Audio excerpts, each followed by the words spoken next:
computer and do that. Okay, I am Keith Stanley. I'm the Executive Director of the Near West Side Partners, and I am joined by a very special guest today. Can you introduce yourself? Captain Jeffery Norman, the commander of District Number 3. Captain Norman has served on the Near West Side Partners Board and has been an active community partner for the Near West Side for a couple of years, and has been just a valuable person as far as our relationship with not only with the police department, but our relationship with the community. And we've done a number of different programs or projects. But today we want to talk to Captain Norman about a number of different things that's going on as far as in our community and as far as even nationwide discussions. But before we do that, Captain, tell us a little about yourself. Who is Captain Jeffery Norman? Well, not trying to talk in third person about myself, but I like to say that I'm born, raised, and educated in Milwaukee. This has been my home all my life. This is a community that I'm committed to. My history starts, Maryland Avenue School in my elementary days, and, high school with the North Division High School, college went to City of Milwaukee for my undergrad in criminal justice, acquired my law degree at Marquette, so law school. So this is a story of someone who has been raised by this community, meaning the City of Milwaukee. My commitment still stands as I still reside in the City of Milwaukee. So this is all I've ever known in regards to my short life on this earth, in regards to being involved and being raising my children. My wife is from Milwaukee. She grew up on 53rd and Capitol. We have made a commitment to this community in regards to being children of the community, giving back to the community. I appreciate that, Captain, and that's really important. I think as for a lot of community members to know that the people that have sworn the oath, that they are part of our community, and I think that's really valuable, man. Really valuable. It's impactful because you have a horse in the race, meaning that being in the community and being sworn to serve and protect really has a whole new, deeper meaning. My grandmother lives on 16th and Ring. Wow. I have an uncle who lived on 20th and Glendale. This particular type of serving is beyond just about, my job as a profession. This is the reality of, this is protecting everyone and whoever I have, grown up and been raised, who I love, to ensure that we all are sharing the same type of resources and being attended to in regards to our concerns, because we're all in this together. I tell that in all my community meetings, especially when, to push back the narrative, why do you care? Because I live here just like you do. Yeah. That's why I care. That's a very good answer. Captain, how, at this point in time, how is District 3 doing as far as crime? How do you feel about the crime trends? What do you see? What is your gut instinct telling you about the crime and the numbers? 2020 is unprecedented, Keith. Mm-hmm. With the issues of COVID-19, with the concerns about excessive force by the police, with the George Floyd protest and the Breonna situation. I mean, the narrative is not very welcoming to law enforcement, and the unfortunate challenges that we're experiencing as a nation. I think sometimes we have to get a bigger worldview in regards to, City of Milwaukee is having its challenges right now. My numbers are unfortunately in places where I don't want to see it in regards to homicides and non-fatal shootings. But that's a nationwide narrative in regards to that we're having problems across the nation in regards to violence. Unemployment is high. Even though we have the safety net of unemployment payments, things like that, people are being sheltered in place, being at home. Domestic violence is up out of the roof. There's a lot of juvenile delinquency going on because of the unobligated time, because school is out and now we're still trying to be virtual. These challenges are real, these challenges are difficult, but we have to understand that as a law enforcement agency, we cannot stop to respond and be responsive to the needs. District 3 was enjoying some great declines in violence across the board in regards to a lot of our crime categories for the past 2 years. I've been with District Number 3 for 2.5 years now. And I can say without a doubt that 2020 is just a whole different animal. We've dealt with the unfortunate, serious, very sad incident at Molson Coors. not a great way to start off the year in regards to a multiple homicide type of situation. I'm very appreciative of the support that Near West Side Partnership have brought not only to the Molson Core family, but to the City of Milwaukee community. I'm very pleased that I was asked to help out in regards to giving support and to be part of the healing process. But we are still a long way from healing from a lot of the challenges that we're dealing with right now with this pandemic. We're not out the unfortunate, red zone in regards to the spikes and whatnot. So 2020, I tell you, it's 24 and a half years in this job, and it's unprecedented to me in regards to what we're dealing with in regards to our crime, and that, all 7 districts are, unfortunate numbers in regards to what we're seeing. But I like to just remind, not saying it's ever excuse, because I believe that excuses are not acceptable, but understanding that from the East Coast to West Coast, from North to South, we're all experiencing spikes and a lot of challenges right now in being able to be responsive to the sheer volume of what's going on as regards to crime. Before we move on and talk about community relations, I do want to go a little bit further with that discussion as far as 2020 and COVID-19 and how that's impacted the work that you do in keeping us safe, our community safe. Do you think we will get back to some type of sense of normalcy when it comes to our communities and knowing what this shelter in place, even though it's important that we do that, but the impact it's had on some of our communities? Do you think we get back to some sense of normalcy at some point? I do. And I say this because we are resilient. I believe that we're going to have to recalibrate what's going to be the new normal. I believe that there's going to be some changes in practices. I believe in regards to some of the things that we are seeing being instituted, whether it's partitions or, having some type of mask policy, or because unfortunately, as we can see, every year we're dealing with a new type of virus, a new type of, health concern. So we have to recalibrate what it's our health and hygiene practices out there. I think some things are pretty basic. Mama always told me to wash my hands. That's something in our household that we do, as a routine in regards to, handling things. But I think that we are going to be a little more sensitive in regards to how we are interacting and what's that level of interaction look like. I believe that, we are going to, see a vaccine that will be effective. My wife is in the medical field. She is confident. I mean, every year they come out with a new vaccine for any type of, virus strain out there. But we're going to have to look at what we do as a community. I think that we have now become almost like Zoom masters. We are Microsoft Group masters. I believe that the level of travel and how business is being conducted is going to be recalibrated and rethought. I think there's going to be a lot of great opportunities. I always tell people, in the moment of crisis, it's great opportunity. And so even with the delivery of services from the police department, I believe that there's going to be some, different opportunities. I believe my crime and safety meetings, for example, always been well attended, but with the, Zoom or having this type of virtual meetings gives a lot more participation abilities. You don't have to go to a location. You're able to log in from your home or your backyard. Our level of communication, I believe, has been enhanced because we had to rethink how we're going to continue to communicate and interact. So there's a lot of great opportunities right now. And, I'll be, wrong to say I thought them all and know them all. I believe with the collective minds that we have, we're going to be able to see these opportunities to be, something that we can capitalize on. But we're going to be dealing with a new normal. We're going to get out of this, but I believe we're going to have a different way of interacting and how we're going to handle things from day to day.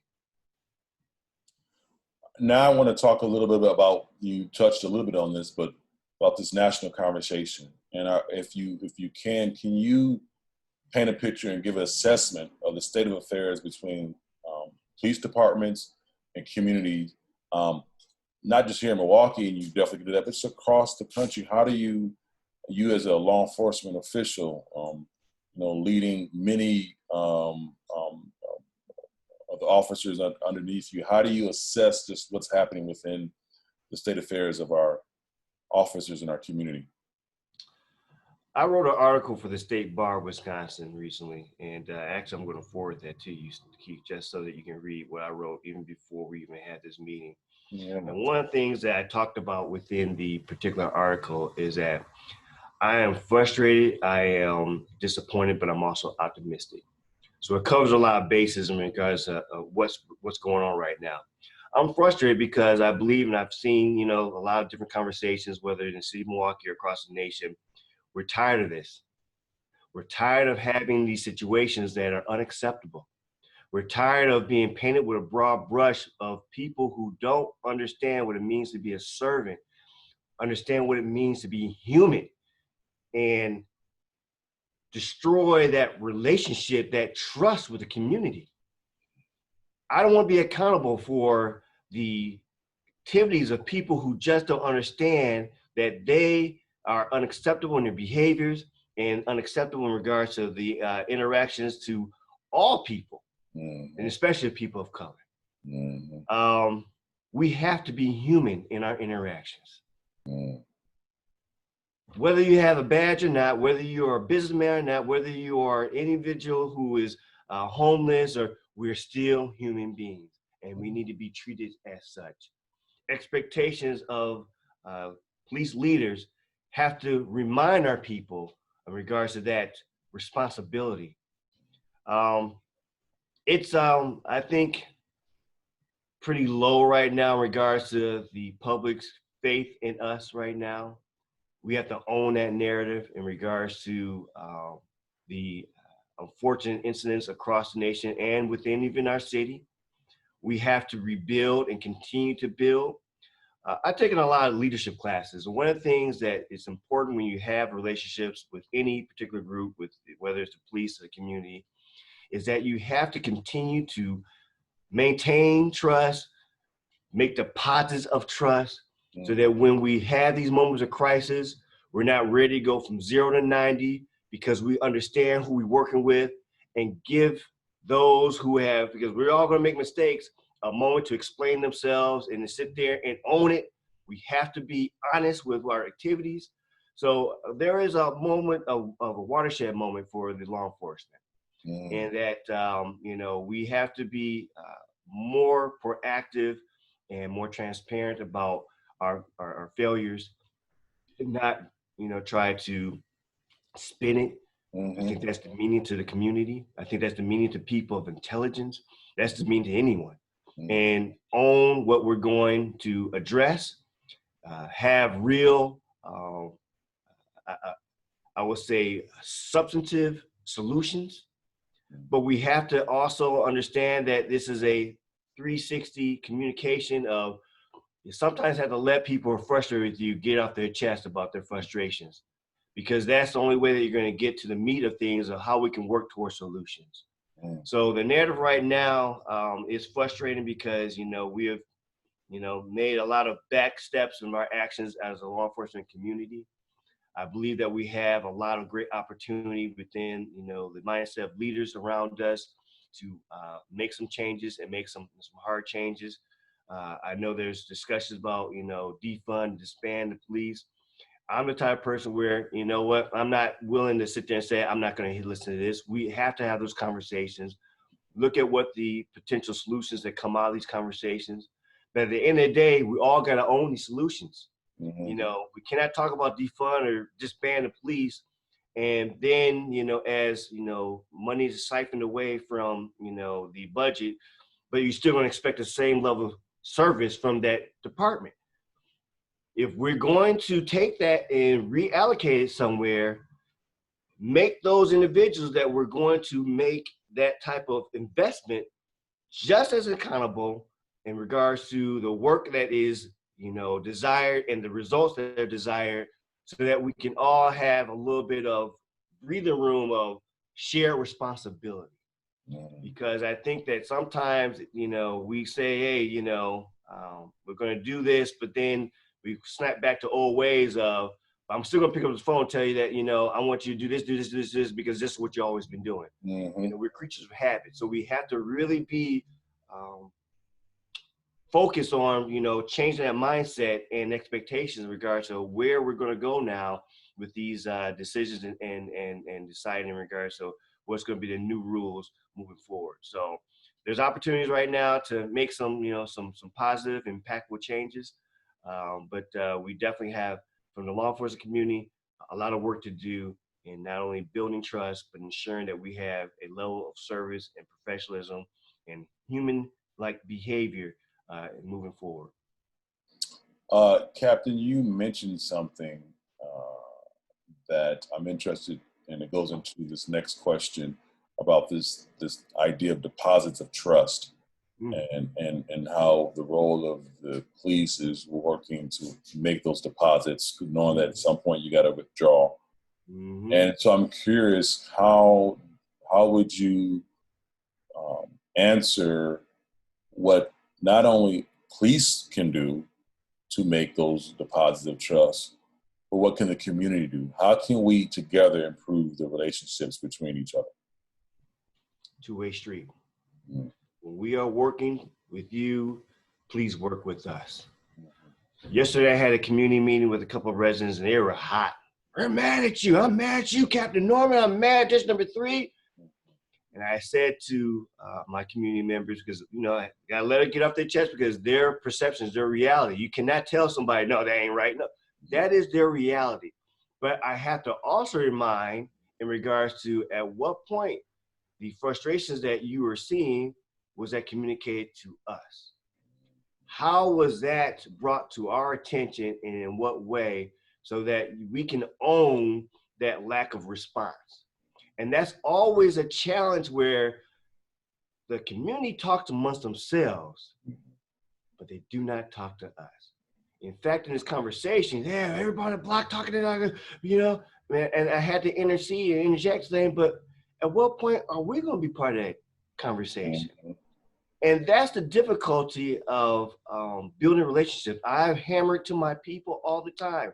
We build relationships, we build relationships, we build relationships, because we're more apt to help those who we know. Don't get me wrong, we're supposed to help everybody, and we try to do it as best as we can, but, it's good to be able to put a name with a face, be able to sit there and have a common place to, have our, airing our frustrations. The crime and safety meetings is one. Going to community meetings.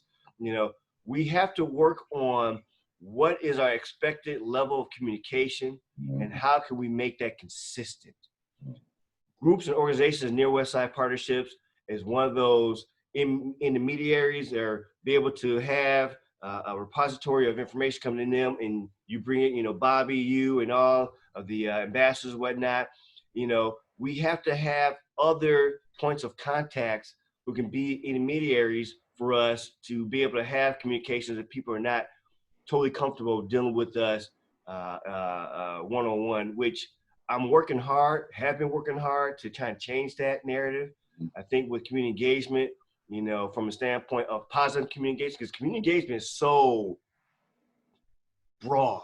Mm-hmm. We always think community engagement is a bunch of, popsicles and ice cream cones, and that's just one small segment of what that really entails.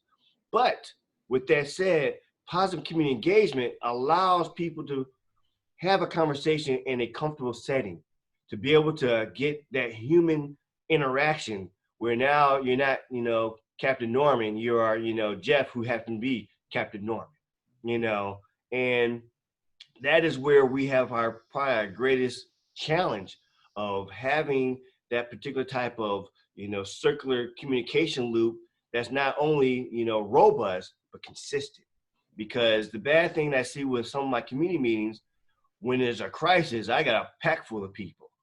But when there is, a lot of, good things going on in your community, it's kind of like, well, we'll see you when we see you, which that's a challenge, because, we're going to be there no matter what. And it's nice to be able to have points of contact, even if you're going to be a conduit for your particular neighborhood. What does that look like, and what can we expect? So that basically, don't put it all on us. Just to say, where you been at, because a lot of times, once we started having the conversations, they get to know what we've been doing or the challenges we've been dealing with. And there's almost an aha moment like, well, I thought this. Well, if you talk to me, we could have had a pretty, deep conversation about what the challenges are and what we're trying to do and what we're doing, what we're working on, what our plans are. So you can feel like, there is action going on for our respective neighborhoods. So that's a big challenge in regards to, how do we create a sustainable two-way communication and keep our community engaged with us as we are to be engaged with them. Now, Captain, you may have already addressed this in your previous answers, but I'm hoping you can encapsulate it in summary. And I preface this question with this: what I've heard so far within this interview is that you first mentioned about the humanity, and that making sure we respect the humanity, no matter who it is, yes, no matter where they are, we respect people's humanity, and I think that's valuable. And then you mentioned about this trust factor, making sure that we are depositing trust. And then lastly, I hear communication. So we have the humanity, we have the trust and communication. I am wondering, when I think about this question, it was 24 years, correct, right? Yes. Yeah. In your service and commitment to the residents of the city of Milwaukee the past 24 years, what has guided you when it comes to interacting with the community? And it could be those three things I just heard you say: humanity, trust, and communication. Is there anything else you would add? What has helped you, your personal principle, value, core value that's helped you engage and work with the community for the past 24 years? I think, combine spiritualism with I would like to say I'm a little sensitive in regards to our, human interaction. They say, because I'm a Pisces, I guess, I'm a dreamer and, have empathy at a high level. I've always been involved in the community, even as a kid.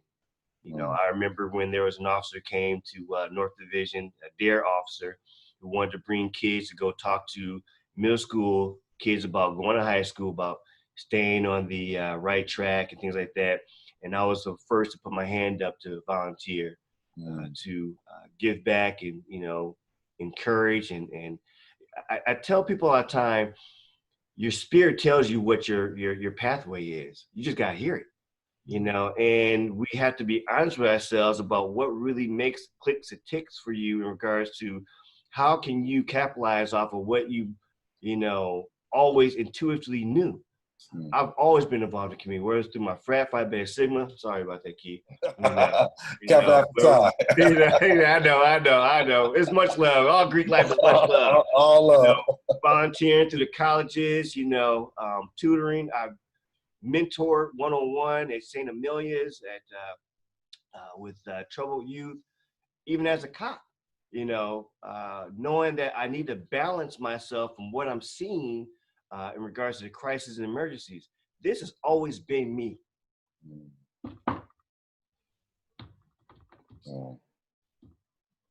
You have to have, this is a calling, man. It's a calling. Ooh, sorry. I feel you, man. We cannot treat this like a job. It's not a 9 to 5, clock in. People see that and they are affected by your disingenuousness. You have to believe. And when you bring that type of passion, man, it is beautiful in regards to that. People are receptive to it. So yeah, I am, this has always been me. This has always been me, and I look at it from a standpoint, I'm in my zine, but it is nice to be able to find what moves you and like, I get paid to do this. So I always look at it from a standpoint, Keith, that it's important for us to bring your best face to a public servant, particular type of profession. And it's important that we are bringing that to a higher level if you can, so you can affect and model others around us. So Yeah, this has always been me. My goodness, you got me all choked up, my brother. Hey, man, I feel you. I think that, just let you know, I appreciate that. I hear and I see your passion. Working with you for the past couple of years has been amazing. I think that that is where many residents, and I know sometimes people want to go to all the bad guys, and they go straight Yes, to all the burglars and the robbers and the drug dealers and stuff. But before we get to that, there's a whole bunch of people who really do believe and support the police department, and correct, we want to be there and figure out how we work together. correct. And so for us, for me, it's heartwarming because I'm one of those people, to know that there's people like you who are on the force who understand that it's not just a job, Yes, and it's even, I would say, it's even deeper than people lives are at stake, because yes, guess sir. what? People die every day. Yes, It's the fact that we know that the people that are sitting in this position, no matter what happens, even though the numbers may go up, we may have to bury a brother tomorrow because he got shot, yes, but there's a passion commitment because you're in this with us. You're in this fight together with us. You're not absolutely. going to let evil excel. Good men are going to stand up, and that's, I think, so that encourages me. So I appreciate it, Captain, everything that you do, and the passion that you bring to this community and to this job. We're Appreciate you. almost wrapping it up. Just a couple more questions. One, this is important to me because I know you've partnered with us on many different programs. Absolutely. People may not be aware that we partnered together for the Ring program, where you actually had some staff members there at the event. We Yes, sold close to 100 Ring products yes, to get cameras into our community. yes, You partner us with just a number. The parking lot theater, it was great to have the police officers there. yes, Some of the organizers was concerned, but everyone that was there were familiar with their officers. They knew the yes, beat officers. They knew Ozeli and Tanakin, and they knew yes, all of them, so they were very comfortable. So we appreciate that. yes. But are there any other ways you think community members, not officers, Right. but community members can support lowering crime in their neighborhoods? What other ways that we can be proactively involved with resources like money or without resources? Right. What ways can we support making your job and the people that work for you and report to you, their jobs easier? Right. Well, some of the things that we've been pretty successful with, I think that the licensing committee, neighbors who are not happy with bad business people or individuals who are, rooming houses, whatnot, uh, coming up and speaking out, not only with the police department, but also with partnerships such as Near West Side Partners, to be that voice of not in my neighborhood of unacceptable business practices is one way in regards to, again, community engagement is so much more than ice cream and, popcorn and, shop with a cop. Mm, Community engagement means an engaged community and how we as law enforcement support those efforts for things that are unacceptable or what you like to see more in your own community. When we are talking about, investment into the community, the HUD grant that came through with the Near West Side partnerships, you know, community members having input of what that looks like in regards to those monies being spent. that's right. What is it that's going to be the investments that will give the most capitalization in regards to strengthening your community? We all know that, when we start to see that people are caring and taking care of their neighborhoods, I know Near West Side had the beautification award, That's right. those who are investing in the overall look of your neighborhood, uh, that's community engagement. And we are to be supportive in those efforts of, not for us to do it for you, but Mhm, how can we support you? mhm. What is it about these particular activities that we can fit in, get in where you fit in, so to speak? That's right. So there's a number of different things. The sky's the limit, Keith. The Hmm. sky's the limit. That's the beauty about community engagement. I might not have thought of every particular way that we can strengthen our neighborhoods. We have a great resources of youth who Hmm. have all type of imagination, innovation that we have not tapped yet. Hmm. And there's another level of community engagement. Hmm. What can we make as a relationship or a platform for for our youth to be able to capitalize on and expand whatever they're talented in? That's community engagement. Mm. Because we all know that idle hands, the devil's work. That's right. So we have to continue to look for innovative, imaginative ways to be able to work towards a strong, resilient neighborhood, but also to have it where they are self-sustaining and that there is consistency and there's a constant, not a, one-hit wonder, not a, this is a great plan, a great policy for this month.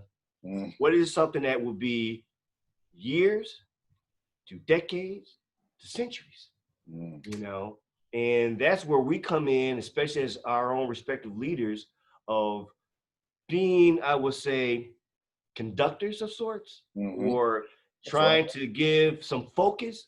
Yep. Because we all know when you got a bunch of opinions and a bunch of activities, everybody's all over the place. That's right. Keep us focused on what is the goal, how we're going to focus towards that goal, but you lay out the activities to support that goal. So we need more visionaries. We need more individuals who see the bigger picture. We don't need anybody to tell us how to get it done, because I think that's where we get into trouble. Yep. Because my way and your way might be two different things, but maybe it is like a peanut butter and jelly sandwich. You're the jelly, I'm the peanut butter. We'll make it together. We got a sandwich. That's right. We need to be able to look and not be afraid of real talk, of people bringing in ideas and not being into poo-poo. We might be elders of our community, but our youth is also one day shall be elders, and we need to be able to understand, to hear what they have to say and embrace what they have to say without saying, sit down, son, sit down, girl, and let us do our thing. We lose talent and we lose hope. So when I look at from the standpoint of some of the things I talk about, humanism, the humanity of it, the trust, making those deposits, being, the respect and dignity and things like that, all that comes into play of a robust community relationship between the police and our partners and our residents, and allowing our residents to get in where they fit in, because everyone might not be comfortable with, the different type of, things that we got going on, but giving them a safe space and a welcoming space to be part of what we call our community. Wow. Captain, we pretty much wrapped it up. I want to give you a chance to add any more final thoughts you would say as we look at the state of affairs, your hopes and dreams, anything else you would add to this conversation for people to remember as we wrap it up. I just am thankful for partnerships like Near West Side Partners. I have some great partners out there, Safe and Sound, working with Salvation Army, working with, LISC and others. But it is nice to be able to have points of contact within the community that's consistent, that has that positive mindset, that has evidence-based activities. A lot of people talk. People get tired of talking. What is that action? And what have you shown in regards to the passion that you have? Because sometimes we have a lot of passion, but a lot of inaction. We have a lot of action, but ain't no passion. Near West Side Partners has that nice synergy of both. The groups that is all brought together, whether it's from the business to the community engagement to the residents. I can see why you are a model across the nation in regards to what that looks like when you really have something good going on. And how can we capitalize that in other neighborhoods? What is it that can be shared? Because that's one thing that we all need to always do, is continuously share our bounty. My wife got me on that, tip from Oprah, that the universe has many offerings. There's more than enough for everyone. The scarcity belief is a human created mindset of just, there's not enough, and this gives a rise to all this type of evilness that comes along with this. When you all shared the chalking of, COVID-19, being able to, capitalize on, a crisis where we can show this is what we can do to spread the message, things like that. And people took that and embraced that. That's what I'm talking about, of, being selfless and understand that we are all one big community. I'm appreciative of that. And being here and knowing that those are reliable relationships makes my job a little bit easier. Not that much, but a little bit easier because, you know, we got so many things. But I can only imagine. definitely nice to be able to pick up the phone and know that, you know, when it comes to having a robust and a positive partnership, I'm very appreciative to Near West Side partners. And, you know, I'm just one of many captains, but I'm blessed to be able to have my, you know, relationship with you all for the 2.5 years. That's been nothing but awesome. Nothing but awesome. Well, Captain, we feel the same way too. We appreciate your commitment, your passion, you have been great with communication. You have been great in just so many ways with this partnership. And it's been a pleasure to work with you and to continue to work with you. So thank you for everything Thank you, sir. For the Near West Side and for the City of Milwaukee. Thank you. Thank you. Tell your staff, I love them. You know, they're all awesome. And you have a, you know, appreciative group of passionate people that, you know, I'm just very appreciative of. So I appreciate that, sir. Thank you. Thank you, sir. Hold on. We'll wrap this up. I'm going to press pause on it, and then we can continue our conversation. Thank you, Captain. Right.